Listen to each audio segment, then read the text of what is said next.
guys are in such a cerebral position, a position where people are looking at you. And so the mental part of this game is such a challenging position to play. The mental part of the game is so critical. Sharing with you guys how to become a mental warrior, how to become more mentally tough and resilient, and how important the mind is in performance in general, guys. And this is not just related to sport, but it's also related to life. So I want you guys to join me in a little experiment. I want you to stand up. I want you to point your two toes forward, and I want you to take your hands like this, okay? Take your hands like this, two toes facing forward, nice, good posture. And I want you to put your elbows down to your side, and I want you to turn your body without moving your feet. I want you to twist. I want you to twist from the waist up, twist around as far as you can, and stop. Now, I want you to take a mental picture of what those hands, your fingers are pointing at. Just take a mental picture. Okay, you got it? Now I want you to come back around and relax and face the camera. Relax. I want to do a little bit of a breathing exercise with you. And what I want you to do is I just want you to close your eyes. Okay? And I want you to get a picture of what you were pointing at in your mind, in your mind's eye. So I want you to inhale for about 6 seconds, hold it for 2, and exhale for 8. So we're going to inhale for 6 seconds, slowly, with your eyes closed. Close your eyes. And release slowly for 8 seconds. Exhale. Just relaxing. Inhale for 6 seconds. Hold for 2. And release for 8 seconds slowly. Let your breath out. Now, with your eyes closed, I want you to get that picture in your mind of what you were pointing at. And I want you to imagine that you're made of gum. You're made of rubber. And I want you to see yourself in your mind's eye twisting way past that point. Imagine yourself twisting past that point. Now open your eyes and get back into that position that you were in to begin with, where you're pointing forward. And I want you to do it again. I want you to turn in the same direction. I want you to turn past that point, that maximum point that you achieved the first time. Okay? Now relax and listen to me. How many people went past that point the second time? Ethan went past. Everybody got past that point. Everybody got past that point. Yeah, they did. Everybody. Okay, good stuff, guys. Now we're going to do one more fun exercise. We're going to do one more fun exercise. I want you guys to close your eyes. Now, with your eyes closed, I want you to imagine you're in your kitchen. It's hot outside. You're going to walk over to your refrigerator. You're going to open the refrigerator door. You can feel the weight of the refrigerator in your hand. Open the refrigerator door. You look inside and you see a big lemon sitting on the shelf. Big lemon. Reach in there.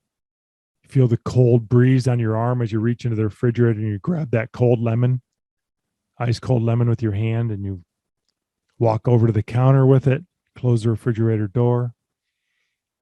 You set that lemon on the counter. Imagine this. Now you're going to pick up a saucer and reach into the silverware drawer, grab a sharp knife. You pick up that cold lemon, grab that knife, and you're going to cut that lemon in half with a super sharp knife. And as you do so, you can see the juices of the lemon flow out over the plate. You can see the yellowness of the lemon. Now you're going to take half a lemon and you're going to cut it in half again, so it'll be in quarters. More juice spews out over into the plate. You can see the remaining juice on the knife after you cut it. Now you're going to pick up one of those juicy yellow lemons. You're going to put it in your mouth. And bite down really hard and squeeze it with your hand as you press it between your teeth. All the juices flow out under your mouth. It's so bitter. It's so bitter. You can taste the bitterness, but yet so fresh and sweet. Put that one down. You're going to pick up the other quarter. Put it in your mouth, bite down hard, all the juice is flowing into your mouth, squeeze it with your hand. So bitter. Okay, now open your eyes. Now I'm going to ask you guys, how many people puckered or how many people salivated when they did that? Ethan did. Yep, you all did. Just from that experiment. It's called the lemon experiment. Those two examples, guys, that I just gave you proves that you do not have to have a physical experience to elicit a physical response. You can have a mental experience which will elicit a physical response. Let me say that again. You can have a mental experience which will elicit a physical response. Now, I'm going to show a video to you guys. We're going to watch this video. This is from the Brian Cain organization where I've gotten certified lately. I recorded a part of a webinar I listened to recently. And then at the end of that, I added on a video that I made a few years ago. We're going to talk about this. And they do this every day with their great head coach, Kirk Saarloos, who is the pitching coach at the time of this video. And this pitcher is throwing a bullpen with no ball. Okay, now, Brian Cain is a consultant. He's big into baseball. NCAA, Major League. He works with Olympians. And he works with TCU, Texas Christian. Okay, so he's showing some video here. He's working on his body language. He's working on his breathing. He's working on his routine. Just like a boxer does shadow boxing, you'll see him here throwing a bullpen with no ball. This is where we picked it up. As I started to work in the UFC at the time of this video, and this pitcher is throwing a bullpen with no ball. He's working on his body language. He's working on his breathing. He's working on his routine. Just like a boxer does shadow boxing, you'll see him here throwing a bullpen with no ball. This is where we picked it up. As I started to work in the UFC with mixed martial arts fighters and they were doing shadow boxing, I said, why don't we do shadow pitching? Here's the 5 things I'm working on with shadow pitching. Body language, my tempo and rhythm, my breath. If you watch right here, you'll see him take a breath on the glove, take a breath after the sign, and deliver the pitch. So I'm working on my body language, my tempo, my visualization of the pitch, my breath, and then this here, which is what we would call his release, my red, yellow light release, right? I'm practicing my process, practicing the process.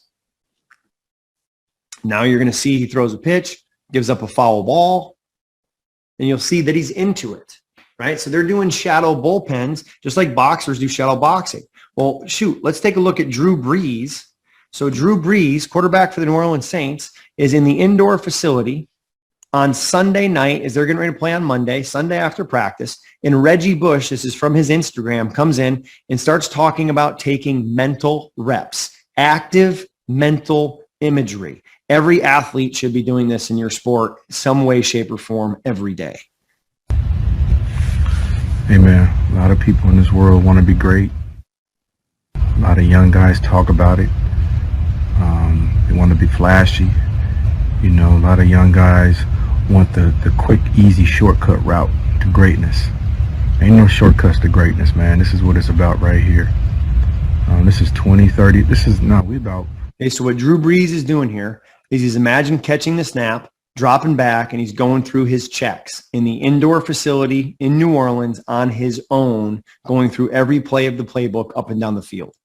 40 minutes now after practice, after a walkthrough, which will normally be a Saturday walkthrough. It's a Sunday because they play Monday night. And it's only one man out here on this field. Only one man. Going through the motions, getting his mental reps. How important are these mental reps right now, man, for this game tomorrow night? This is what the leader of an organization, of a football team looks like right here. This is what it takes, man. A lot of guys want to be great. A lot of guys aren't willing to go the extra mile for the man next to you. You know, not a lot of people are not willing to go to the depths, to the point to where you got to be by yourself sometimes, man. You know, sometimes you just need that quietness, that peace, man, to And so he's going through the plays, visualizing himself playing the way he wants to play. Let me show you another example from TCU. Here's a hitter not in the lineup at TCU doing what we call a mental at bat. We've Love this. This dude's not even in the lineup. learned this from watching the Evan Longoria E60. Okay. This player, not in the lineup, will grab his bat and batting gloves. He's watching the pitcher, and then he steps out here, watch him close his eyes, visualize the pitch he just saw, and then he's into his pre-pitch routine. So he's basically taking a mental at bat right here, watching the pitcher,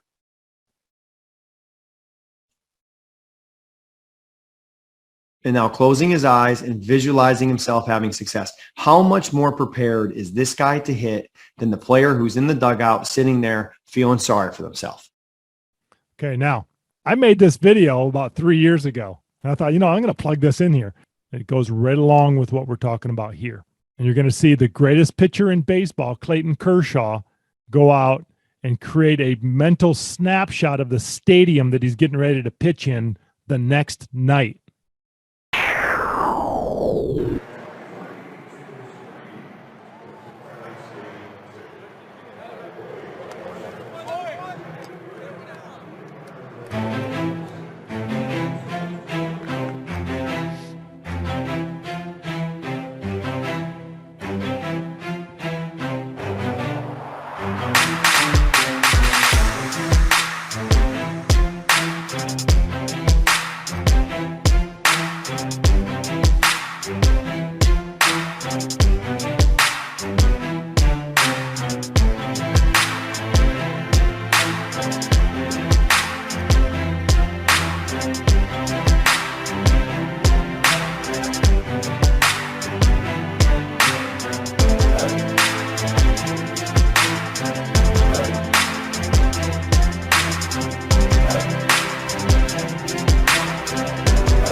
Albert Einstein says imagination is more important than knowledge.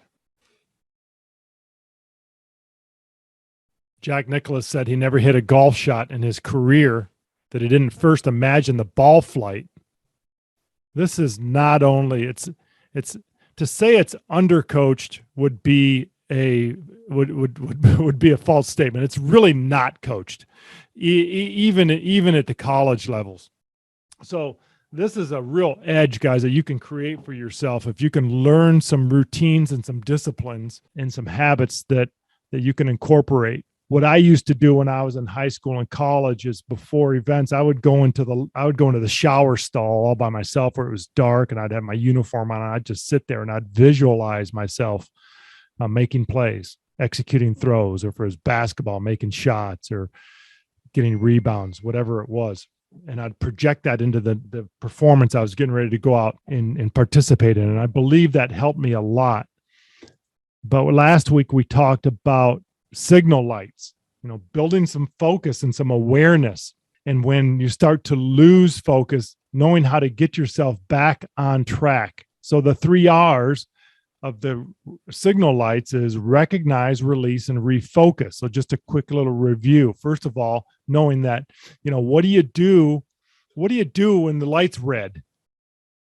I know you guys don't drive yet, but you guys all know we stop, don't we? We stop. We pull ourselves out of the situation so we can get ourselves refocused. When the light's yellow, we're supposed to slow down, and we're supposed to slow down. Okay. You're supposed to slow down and stop. A lot of people like to speed up and see if they can beat the red light as it's changing from green to red, but really we're supposed to slow down and stop. Okay. So slowing ourselves down, getting ourselves into, taking a couple breaths, getting getting into, focusing on something and getting ourselves back into a rhythm, back into a present moment focus.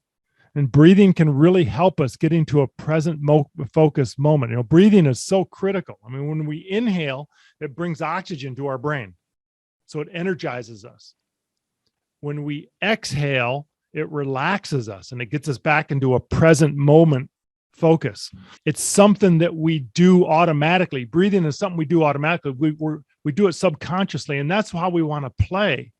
We want to play subconsciously. We don't want to think. So breathing also helps us get into that subconscious mode where we're just performing, we're just reacting, we're just relying on our training. Gets us into a rhythm. Rhythm in sports is so critical. So proper breathing techniques are so important. And so something we can do, a little pregame routine or a performance routine is, I like this pregame, like if you go into that quiet moment, whether it be the night before a performance or maybe an hour or two before a performance, the 4 points you want to cover are, number one, relaxation, and that's breathing. Okay. Confidence conditioning, number two, that's affirmations. That's where you're putting positive messages inside your own head and creating the right self-talk, and that narrative inside of your head.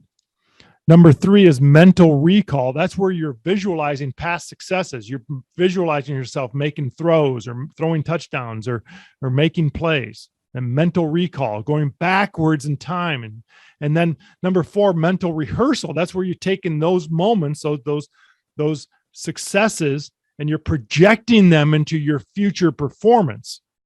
So I have an acronym I created for this, which is easier to understand, and it's BALL. Because that's what we are. We're ball players, right?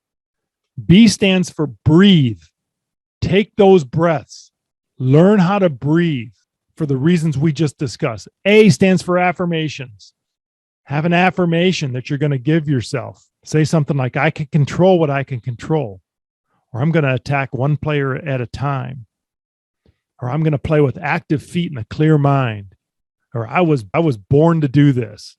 I was born to make plays and lead others. Whatever your affirmation is, okay? And then the two L's are look backward to past success, and the other L is then take those images and look forward to future performance. And that's a little acronym, I think, that maybe you can hold on to and utilize to help you get yourself in the right frame of mind. I'm going to tell a story. Coach Hockman, you on? Yes, I am here. Hey, buddy, welcome. I want you to hear this story because I was on a Zoom call with your brother. Kyle's brother was a quarterback for Kentucky. He's also does some quarterback coaching down in Florida, and he's a throw coach. He also works with throwers like javelin throwers and discus throwers. So he's kind of a throwing guru. And we were on a Zoom call with a guy that he's in business with, and the guy's name is Tom Petrinoff. And Tom Petrinoff is a former world record javelin thrower, former Olympian and former world record javelin thrower. And this story that Tom told us, I just love it. And I'm going to end on this story. Tom Petrinoff set his world record in South Africa. His plane was late. And so when he landed at the airport, he had an escort. His plane was late. They had an escort set up for him. And he jumped in this car, this limousine, and they escorted him to the games. And he changed into his uniform in the car. And he got to the stadium, like his event had already started.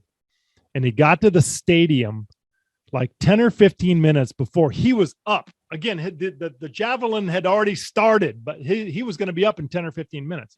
So he had to make a decision. He had to make a decision between doing a warm-up or going through his mental rehearsals. And he decided that he would forego the physical warm-up. I mean, like 99% of athletes would go through a physical warm-up first. He said, I'm not going to do that. I'd rather use this limited time that I have to go through my mental preparations, where he would visualize his technique. Guys, he threw a world record throw on his second attempt with no warm-up. That's how important this stuff is. I thought that was just the coolest dang story.